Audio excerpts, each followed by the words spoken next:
안녕하세요. 한자천재 윤쌤입니다. 연료와 연료문에 대해서 알아보겠습니다. 연료와 연료문을 한자로 보시겠습니다. 연료문, 이 한자에는 여러가지 뜻이 있습니다. 굳세다, 또 사납다, 세차다, 그런 뜻이 있는데 여기에서는 굳셀 열로 해석을 하겠습니다. 여자, 문, 열여, 그러면 한자 그대로 해석을 하면은 굳센 여자라 그런 뜻이죠. 열여문, 그러면은 굳센 여자를 위해서 세워준 문, 그런 뜻인데 굳센 여자는 어떤 여자일까요? 열여는 남편이 죽은 후에 수절을 하거나 위난시에 죽음으로 정절을 지킨 여성을 뜻합니다. 또 열부라고도 합니다. 충신은 두 임금을 섬기지 않고 열녀는 두 남편을 섬기지 않는다는 말이 있습니다. 우리나라의 열녀 개념은 유교사회의 등장과 더불어 정착되었습니다. 유교사회에서 남편에 대한 아내의 순종과 수절은 부부관계의 가장 중요한 덕목이었습니다. 삼종지도, 불경입으로 정의되는 유교적 여성관 확립은 교육을 위한 서적 간행, 모범사례 발굴, 포상 등 조선시대 위정자들의 엄청난 노력 위에 이루어졌습니다. 삼종지도 보시겠습니다. 삼종지도.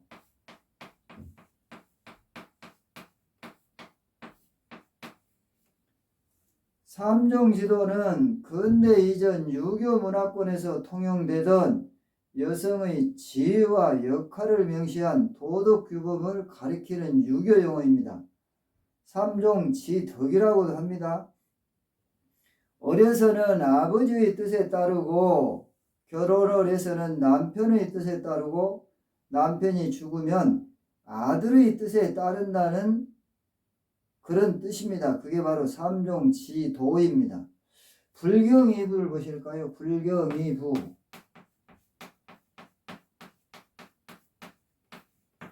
불경이부도 유교 도덕에 속합니다. 정절을 굳게 지켜서 두 남편을 섬기지 아니한다는 뜻으로 열녀는 두 남편을 맞이하지 않는다는 뜻입니다. 유교 도덕의 일부입니다. 조선왕조 위정자들은 유교적 여성관의 확립을 위해서 노력했습니다. 여성의 재혼을 금지하고 수절을 장려하기 위해서 연려전, 여칙, 여혼 등의 간행 및 반포에서 연려들의 행적을 널리 알리고 후세의 규범으로 삼고자 했습니다. 연려전 보시겠습니다. 연려전. 연료에 대한 책입니다. 중국의 여러 문헌에 기재된 역대의 뛰어난 여성들의 행적을 뽑아서 번역한 책입니다. 연료라는 말은 중국 전국시대에 충신은 두 임금을 섬기지 않고 연료는 두 남편을 섬기지 않는다는 말을 쓰면서 처음 등장했습니다. 우리나라에서는 삼국시대 삼국사기 열전에 설시녀와 도미에 관한 이야기가 실려 있습니다. 설시녀는 신라 진평왕 때 경주 민간의 여자입니다. 가실과의 혼인에 대한 약조를 굳게 지키고 있는 것을 볼 수 있습니다. 또 도미 부인은 백제 계루왕 때의 여성입니다. 왕의 유혹을 물리치고 남편에 대한 신의를 지키고 있습니다. 삼국사기 보시겠습니다. 삼국사기. 삼국사기는 삼국시대의 역사서이죠. 1145년경에 김부식 등이 고려 인종의 명을 받아서 편찬한 삼국시대의 역사서입니다. 고려시대에는 고려사 연려전에 14명의 연려가 수록되어 있습니다. 이들은 대부분 고려 말의 여성들로 전쟁 때에 죽음으로 정절을 지킨 여성들입니다. 삼국시대에는 전쟁이 훨씬 빈번했음에도 이러한 연려가 보이지 않는다는 점에서 이는 고려말 여성의 정절관에 변화가 있었음을 시사해 줍니다. 즉 여성의 정절이 단순히 상대에 대한 신의 차원을 넘어서 목숨을 바쳐서라도 반드시 지켜야 하는 것으로 절대화되었던 것입니다. 조선 왕조는 유교적 여성관을 정책적으로 장려하기 위해서 연려를 포상하는 정책을 실시하였습니다. 조선 초기 태조 1년 1392년에 포상 방침을 밝힘으로써 시작되어서 조선 마지막 왕 순종 때까지 계속되었습니다. 경국대전에는 효도, 우회, 절의 등의 선행을 한 자, 나라를 위하여 목숨을 바친 자 등을 해마다 선정해서 상으로 간직이나 물건을 주고 또 정문을 세워줌으로써 부녀자의 정절을 장려했습니다. 경국대전 무엇일까요?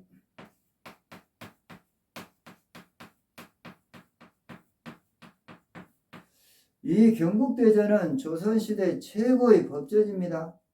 조선 세조대의 편찬을 시작해서 성종 때 완성, 반포된 법률이지요. 법률서입니다. 법률서.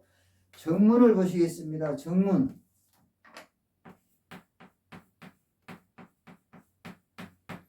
이 정문은 충신, 효자, 연려들을 표창하기 위해서 그 집이나 마을 앞에 세우도록 한 붉은 문입니다. 붉은색 문입니다. 또 홍살문이라고도 합니다. 또 국가가 부역의 부담을 면제하거나 감면하여 주기도 하고 또 상으로 옷이나 쌀, 음식 등을 내려주기도 했습니다. 천민의 경우에는 천민을 면하고 신분 상승을 할 수도 있었습니다. 또 연려들의 행적을 사방에 알려서 후손들로 하여금 본받도록 하기 위해 연려문을 세우기도 했습니다. 연려문을 보실까요? 연려문. 연려들을 위해서 문을 세워준다는 것이죠.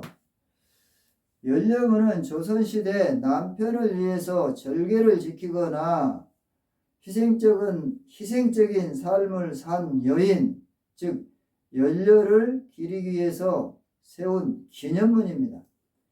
임진왜란과 병자호란을 겪은 후 사회적인 혼란과 무질서가 이야기되자 국가는 질서 회복과 안정 추구의 방책으로 예를 중시해서 여성의 정절과 순종은 더욱 강화되었습니다.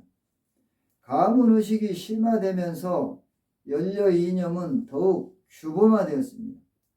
조선 초에는 수절하는 여성이 주로 포상되었으나 후기가 되면서 남편이 죽은 후 따라 죽거나 외간 남자로부터 정절을 지키기 위해서 죽은 여성, 그리고 남편의 위급함을 구하기 위해서 목숨을 버리는 등의 극단적인 행위를 한 여성들이 연려로서 표창되었습니다. 또 포상을 받았습니다. 조선 후기에는 연려수가 급증하게 됩니다.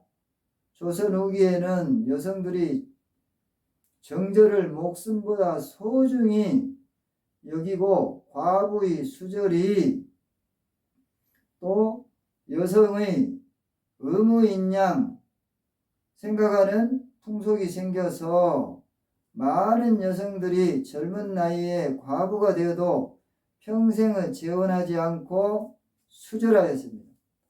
18세기 후반에는 연려의 비인간적인 측면과 허구성에 대한 비판이 대두되었습니다. 정약용은 정절의 허위성을 논했습니다. 남편이 편하게 제 명대로 죽었는데도 아내가 따라서 죽는 것은 제 몸을 죽였을 뿐이고 제 몸을 죽인 것이 의리에 합당한 것도 아니고 또 타고난 성품이 좁은 것 때문이라고 비판하였습니다. 조선시대에 포상된 연려 행적을 유형별로 나눠보면은 남편이 죽은 후 제가 하지 않고 수절하면서 제사를 정성껏 받던 경우, 남편이 죽은 후 굶어 죽거나 목매어 죽거나 물에 빠져 죽거나 독약을 마시고 죽은 경우, 호랑이가 물고 가는 남편의 생명을 위험을 무릅쓰고 덤벼들어 빼앗거나 혹은 대신 죽은 경우 등 다양합니다. 한편 표창의 형태는 고려시대에는 비석으로 표창하였고 조선시대에 들어와서는 작은 나무로 마을 입구에 세웠습니다. 19세기에 들어와서는 돌로 만들어 표창했습니다. 그 이유는 관리와 보존상의 문제점 때문이라고 볼 수 있습니다. 오늘날에도 지방에는 전국적으로 연료문이 오래된 집의 대문이나 마을 입구 등에 나와 있는 것을 볼 수 있습니다. 구독을 꾹 눌러주시면 고맙겠습니다. 연료는 유교의 산물로 자연적으로 존재하는 것이 아니라 조선을 건국한 사대부들에 의해서 만들어진 것이라고 볼 수 있습니다. 사대부 보시겠습니다. 사대부. 사대부는 조선시대에 문무양반의 일반적인 총칭입니다. 또 벼슬이나 문벌이 높은 사람을 뜻하기도 합니다. 조선 왕조는 유교적 가부장제 질서를 확립하기 위해서 포상과 삼강 행실도 등의 제작과 보급을 끊임없이 추진함으로써 연료를 많이 생산해 냈습니다. 특히 임진왜란과 병자호란을 거치면서 발생한 수많은 연료는 유교적 여성관의 학습 결과라고 할 수 있습니다. 그리하여 19세기 말 20세기에도 연료가 적지 않게 나왔습니다. 한자천재 윤쌤이었습니다. 수고하셨습니다.